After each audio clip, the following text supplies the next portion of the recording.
Fragile en apparence, il est pourtant devenu l'un des piliers de l'industrie verte. Face aux ombres menaçantes de la pollution de l'air, des déchets plastiques et du CO2, le bambou chinois émerge comme un acteur central de la révolution écologique. Depuis des forêts s'étendant à perte de vue, ces modestes tiges sont acheminées directement vers des usines de pointe. Là, des lasers, des robots et des lignes automatisées les transforment en matériaux d'avenir. Bien plus qu'un simple symbole culturel, le bambou sert aujourd'hui de fondation à une vaste gamme de produits éco-responsables. Des pailles aux brosses à dents, en passant par le charbon actif et même des matériaux de construction durables. Chaque année, des millions d'articles sortent des chaînes de production, générant des profits considérables et consolidant l'avance de la Chine dans la course mondiale à l'industrie écologique. Mais comment une plante aussi simple a-t-elle pu se métamorphoser en une technologie du XXIe siècle? Face à cette montagne de déchets, une autre force silencieuse prend racine. Chaque année, plus de 300 millions de tonnes de plastique sont produites dans le monde, et la Chine figure parmi les nations les plus touchées par cette pollution. Dans ce contexte, le bambou apparaît comme un atout majeur dans sa stratégie de développement durable. Le pays cultive aujourd'hui plus de 6 millions d'hectares de forêts de bambou, une étendue qui abrite des milliards de tiges, principalement réparties dans le sud. C'est tout simplement la plus grande superficie de ce type sur la planète. Bien plus qu'une simple ressource renouvelable, le bambou représente une valeur économique colossale. L'industrie des produits dérivés du bambou génère à elle seule plus de 3 milliards de dollars américains d'exportation chaque année. Cette plante à la croissance rapide, autrefois perçue comme ordinaire et familière, est ainsi devenue le pilier d'une véritable économie verte. Elle contribue à alléger le fardeau des déchets plastiques tout en renforçant la position mondiale de la Chine, à la croisée de la nature et de la technologie. Sa croissance fulgurante inspire l'industrie verte. Mais dans l'ombre de l'histoire, cette même force a servi un dessein bien plus sombre. Avant de devenir un emblème de la technologie écologique, le bambou fut en effet lié à un passé tourmenté. Durant la Seconde Guerre mondiale, de nombreux récits de prisonniers de guerre et de soldats survivants le décrivent comme un instrument d'interrogation, utilisé pour extraire des informations. Ces témoignages ont transformé la plante en un symbole à la fois puissant et obsédant. Bien que les détails de ces pratiques restent contestés et les preuves officielles rares, cette histoire révèle la face obscure d'un végétal longtemps perçu comme une icône de vie. Quoi qu'il en soit, le bambou s'est aujourd'hui engagé sur une voie radicalement différente à l'ère moderne. La forêt résonne d'un bruit nouveau, loin du silence des haches d'autrefois. C'est ici que le bambou entame un tout autre voyage, celui de la technologie durable. Dans les forêts du sud de la Chine, le vrombissement des tronçonneuses a remplacé le claquement sec des outils manuels. Guidés par des gestes précis, les ouvriers abattent des tiges colossales, certaines s'élevant jusqu'à 15 ou 20 mètres de hauteur, en l'espace de quelques secondes seulement. Sous le soleil brûlant, la peau extérieure et brillante du bambou scintille. C'est le signe qu'il a atteint son équilibre parfait entre force et souplesse, prêt à entrer dans la chaîne de production. Chaque coupe envoie une tige s'effondrer avec netteté sur le sol forestier. Immédiatement, les travailleurs taillent la base et les nœuds pour empêcher l'eau de stagner. Un geste simple, mais qui garantit la repousse des nouvelles pousses. Grâce aux tronçonneuses, un seul ouvrier peut abattre jusqu'à 150 tiges par heure, une cadence qui surpasse de loin le travail manuel, tout en conservant la même précision. Pour ces hommes, ce n'est pas un défi, mais une routine quotidienne. Les tiges récoltées sont ensuite rassemblées en larges fagots, transformant la forêt entière en une ligne d'assemblage à ciel ouvert, où l'homme et la machine travaillent en harmonie. Pour le bambou, la récolte n'est pas une fin, mais un maillon essentiel dans un cycle où la forêt verte alimente l'usine. Il semble fragile, presque éphémère, mais sa transformation le rend plus résistant que l'acier. C'est le destin du bambou, devenu l'un des matériaux phares du nouveau siècle. Dans la construction moderne, le bambou a largement dépassé son image de simple plante. Une fois récoltées, les tiges matures subissent un traitement rigoureux pour éliminer les impuretés, la résine collante et pour stabiliser leur taux d'humidité. Cette étape cruciale permet au bambou de résister aux termites, prolonge sa durée de vie et lui assure de supporter les conditions difficiles des chantiers. Ensuite, le bambou est acheminé vers de gigantesques presses hydrauliques. Sous une force de compression atteignant 500 tonnes par heure, l'équivalent du poids d'un train entier, les lamelles sont compactées en planches solides et uniformes. Sous cette pression colossale, le bambou renaît en un nouveau matériau. Un matériau qui préserve son grain naturel tout en acquérant une résistance mécanique exceptionnelle, assez robuste pour remplacer de nombreux bois durs et rares. Les planches brutes passent alors sur des lignes de découpe automatisées. Des lames industrielles tranchent avec une précision millimétrique, ajustant chaque pièce aux dimensions exactes exigées par les plans d'architecture. Les bords sont soigneusement adoucis, tandis que les surfaces sont polies pour éliminer toute rugosité, garantissant à la fois une esthétique parfaite et un assemblage impeccable. Grâce à ce traitement méticuleux, les planches de bambou ne sont pas seulement belles, mais aussi durables, capables de supporter les intempéries, les charges lourdes et l'usure quotidienne. Finalement, les planches finies sont emballées et entreposées avec soin, prêtes à quitter l'usine pour devenir les fondations de bâtiments écologiques. De la forêt à la ville, le bambou achève son cycle naturel pour renaître en un symbole durable pour l'humanité. Il jette un pont entre tradition et innovation, prouvant que la nature elle-même peut fournir les matériaux d'un avenir résilient.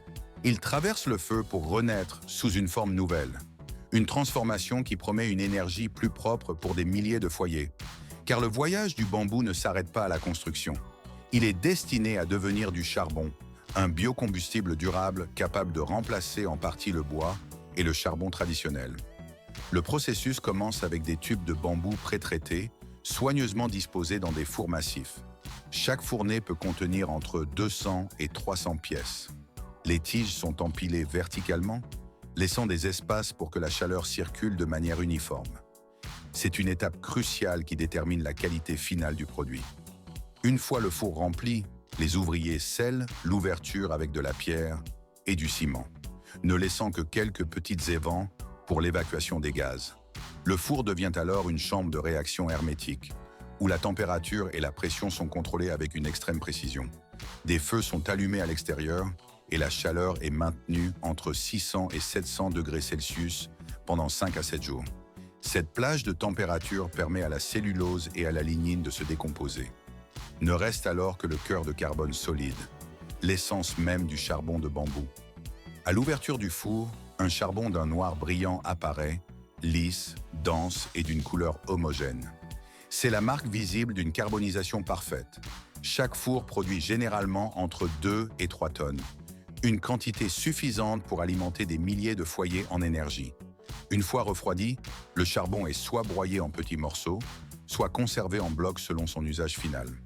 L'emballage est traité avec le même soin, utilisant des sacs en papier, craft recyclés ou des matériaux biodégradables. Ces emballages alignent résistance et respect de l'environnement. Les petits paquets de 250 à 300 grammes sont destinés aux ménages. Les sacs plus grands, quant à eux, sont distribués aux industries alimentaires et énergétiques.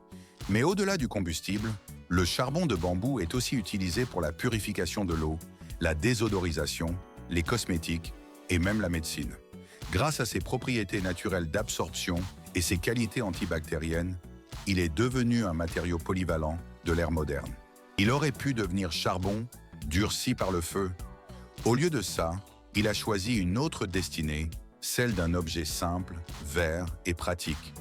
La paille de bambou naît de jeunes pousses âgées de 2 à 3 ans, à la fois robustes et naturellement sveltes. Ces tiges sont soigneusement sélectionnées, puis découpées en segments réguliers. Chaque nœud est ensuite percé pour former des tubes creux et lisses, la base de chaque future paille. Depuis la forêt, ces petits tronçons de bambou sont acheminés vers les ateliers. Là, ils sont soigneusement disposés sur des claies avant d'être séchés à une température de 70 à 80 degrés. Ce traitement renforce leur durabilité tout en préservant leur teinte dorée naturelle, conférant à chaque paille une apparence à la fois brute et élégante. Une fois secs, les segments sont polis méticuleusement, à l'intérieur comme à l'extérieur. Cette étape élimine toute aspérité et laisse une surface lisse et brillante. Les deux extrémités sont ensuite adoucies pour garantir un contact agréable avec les lèvres. Ensuite, les pailles sont lavées à l'eau stérilisée afin d'éliminer les dernières impuretés. Après un séchage final à 25 degrés, elles font l'objet d'un tri rigoureux pour s'assurer que chacune répond aux standards de qualité. Certaines sont même gravées au laser de logo, ajoutant une signature nette et précise. Pour finir, les pailles sont emballées dans des cartons robustes et écologiques. Chaque boîte ne se contente pas de protéger le produit. Elle symbolise la promesse d'un cycle vertueux, de la forêt de bambou jusqu'à la main du consommateur. Discrètes mais durables, ces pailles de bambou sont prêtes à remplacer le plastique à usage unique. Si la paille de bambou insuffle un air de nature à chaque boisson, la cuillère, elle, transforme le repas en une expérience à la fois simple et raffinée. Loin de l'artisanat traditionnel, les couverts d'aujourd'hui naissent d'un processus entièrement mécanisé. Du façonnage au traitement de surface, jusqu'à la stérilisation et au séchage, chaque étape est automatisée pour garantir une qualité, une sécurité et un respect de l'environnement constant. Chaque détail est méticuleusement contrôlé, conférant à la cuillère une sensation de solidité, une texture lisse et un confort pratique pour l'usage quotidien. Même un simple plat de pâtes dégusté avec une fourchette en bambou devient une expérience différente, qui allie l'utile, l'esthétique et le durable. Une fois terminé, les couverts en bambou passent à l'étape du conditionnement. Dans certaines usines, des ouvriers emballent encore chaque pièce à la main pour en assurer la protection. D'autres installations, plus avancées, utilisent des robots à capteurs intelligents qui les glissent automatiquement dans de petits sachets en papier, à la fois protecteurs et faciles à transporter. Ces sachets sont ensuite soigneusement disposés dans des cartons, formant des lots complets prêts à être expédiés aux consommateurs. Grâce à cette alliance entre la fabrication moderne et la nature renouvelable du bambou, la cuillère devient bien plus qu'un simple ustensile. Elle est la preuve de la capacité infinie de cette plante à se régénérer et à servir l'humanité dans de multiples facettes de la vie. Le feu le purifie, la terre le protège. Au cœur de ce processus, le sel de mer entame une transformation radicale, bien loin des produits du quotidien. Le voyage commence avec de jeunes tiges de bambou, âgées d'environ 3 ans. Des artisans les découpent en sections régulières, puis remplissent chaque tube creux de sel de mer naturel. Les deux extrémités sont ensuite scellées avec une argile jaune et dense. Cette couche d'argile ne fait pas que protéger le sel. Elle agit comme un bouclier contre les impuretés, préservant sa pureté pour les épreuves à venir. Lorsque l'imposant four en terre est allumé, les tubes de bambou y sont soigneusement empilés. La température grimpe entre 800 et 1000 gurs, consumant le bambou et faisant craquer l'argile. Il ne reste alors qu'un bloc de sel noirci, déjà imprégné des minéraux du bambou et de la terre.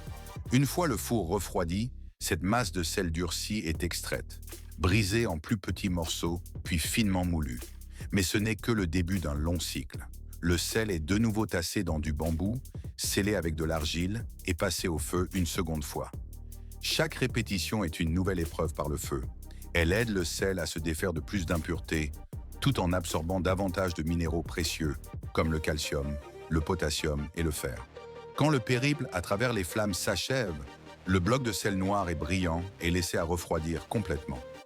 Des ouvriers le brisent à l'aide de marteaux, puis le broient pour obtenir de petits cristaux purs et uniformes. Dans chaque grain repose non seulement le goût salin de la mer, mais aussi les minéraux du bambou et de la terre, offrant une saveur plus riche et des bienfaits reconnus. Il pousse avec une simplicité désarmante, mais sa transformation relève d'une ingénierie précise. Derrière l'aspect rustique du bambou se cache un parcours technologique sophistiqué. Chaque étape, de la sélection à la coupe, du séchage au polissage, est rigoureusement contrôlée. Le savoir-faire humain s'allie aux machines modernes pour façonner paille, cuillère, brosse à dents ou même biocharbon. La Chine a su convertir cette ressource en un véritable système de production écologique. De ces usines sortent chaque année des millions de produits respectueux de l'environnement. Mais le bambou pourra-t-il continuer à satisfaire une demande mondiale croissante, tout en préservant son équilibre durable? La question demeure entière.